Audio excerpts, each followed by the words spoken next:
So, what am I speaking today? Oh yeah, about Andrew Tate. I think I actually support Andrew Tate's idea about. I'm gonna say Uncle Andrew Tate. Hold up, let me check his age or something. Hold up, guys. Let me check Andrew Tate's age. Uncle Andrew Tate's age. So, the reason why I kind of what do you say support or like adore the idea of anti-matrix from Andrew Tate is because it's something very the way society teaches us to like kill our own vision and kind of like 39 years old. Okay, so I call him uncle is like actually pretty okay. So I call him, I like calling like someone like Andrew Tate and Uncle Andrew Tate. I'll just call him Uncle Andrew, right? Uncle Tate. It's like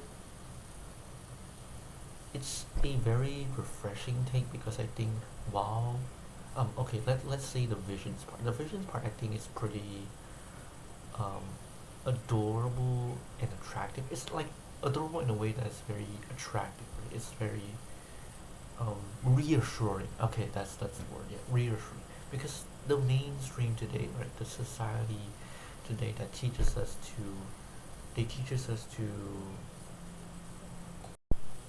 stifle or smother our visions.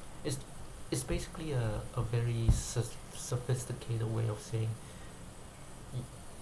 society tells us to humiliate ourselves, to completely disregard our own happiness in order to serve society.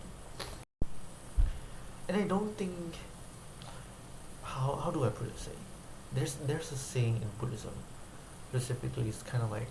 Um, it's kind of like being tranquil and to have fewer wants instead of having more wants. Like it's always better to have fewer wants than to have more wants. That is a good quality, but that doesn't mean like tormenting ourselves and humiliating ourselves completely in order to or serve society. I think that's very important. That's why the anti-matrix philosophy is um, is a very reassuring um, concept for many people, including myself, because that is why I think, personally speaking, there are like a ton of visions and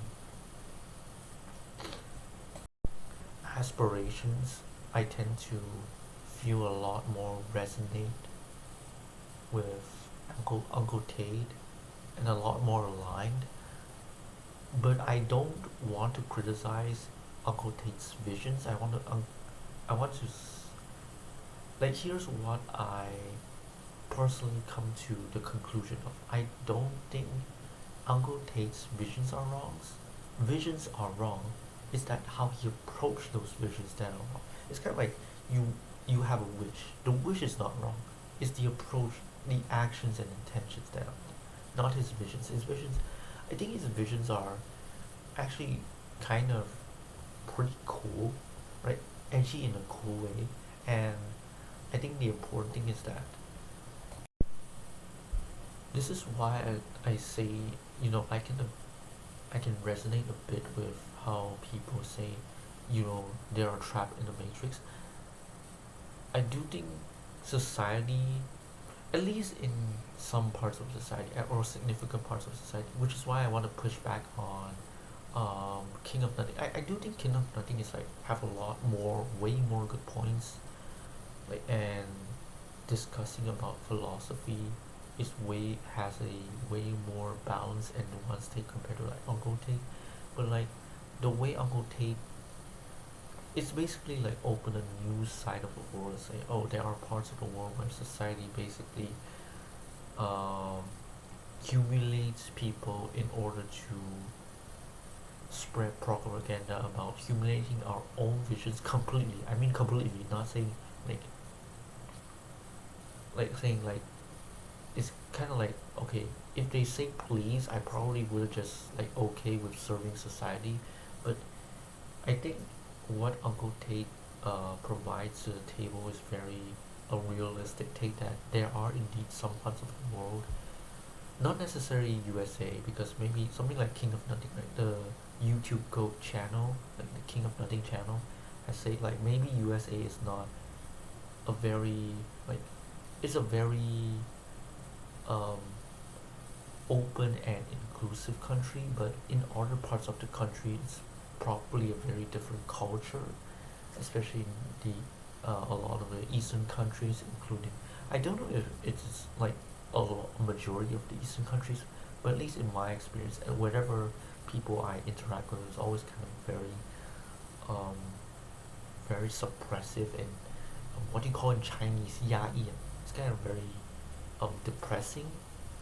Now it could be wrong, or like it could be like my way of interacting with people is like the way like feedbacks into the loop is more depressing. Like it's kind of like mutually depressing.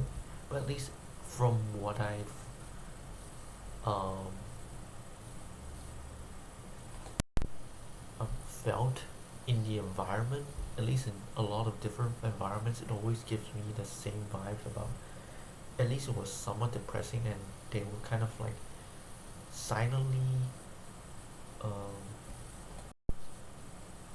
acknowledge the ideology of humiliating our own visions completely in order to serve society.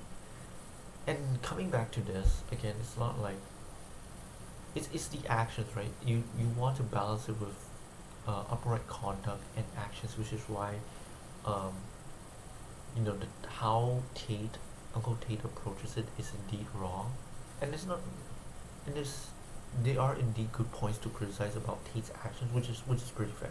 I think Uncle Tate's deserves criticism, but not his visions. I think his visions are and aspirations and his personal wishes should not be completely stifled and smothered. I think that's the I think maybe what Uncle Tate is worrying or concerning about. That's what also I'm personally concerned with, is that if you go the other way and you try to be less egotistical, would that mean completely kill off your personal aspirations, right? It's kind of like, for me, I think it's a lot more understandable, right? Because if I try to not try to be a goody two shoes or a good person, would that mean I should not try to earn a living? Because there's always going to be there's a specific philosophy that I uh, have before a few months ago, I'm not gonna say before, a few months ago, is that because there's always gonna be competition between me and other people in earning a living, maybe I should consider not um, trying to earn a living. Like that's a very very explosive concept, but like it's true. That's what I think about it. I think that's why, like with Uncle Tate, is very understandable to criticize and to push back a lot more because he's a rich person. But for like normal people like us who like we either like is a only like a decent living, or even me personally, I'm struggling a lot. Does that mean I should give up on my wishes? So this is my opinion. So thank you.